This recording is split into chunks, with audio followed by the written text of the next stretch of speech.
అందరికీ హాయ్ అండి. నేను మీ అనసూయ. ఈరోజు వీడియో ఏంటో చూద్దాం. ఈరోజు వీడియో ఏంటి అంటే మన గార్డెన్లో ఉన్న పసుపు మొక్కలు చూడండి ఒకసారి. ఎంత పచ్చగా ఉన్నాయో, ఎంత హెల్తీగా కూడా ఉన్నాయి కదా, ఏపుగా పెరిగాయి ఇవి.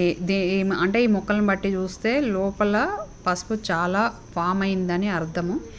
కానీ ఇది హార్వెస్ట్ ఎప్పుడు చేయాలి అని అంటే ఈ ఆకులన్నీ కూడా ఇట్లా గ్రీన్గా ఉన్నాయి అన్నీ కూడా పండిపోయి ఎండిపోయినట్టు అయిపోయి ఇట్లా వాలిపోతాయి అన్నమాట. అప్పుడు హార్వెస్ట్కి రెడీగా ఉందని అర్థం. దాదాపుగా ఒక 15-20 కుండీలలో నేను పెట్టాను. నాకు తెలిసి ఇది మన ఇంటికి సరిపడా పసుపు వస్తుండొచ్చు.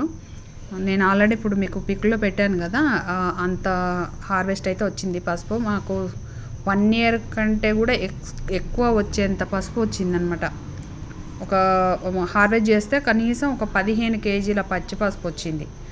దాని నుండి 4 కేజీల పొడి వచ్చింది.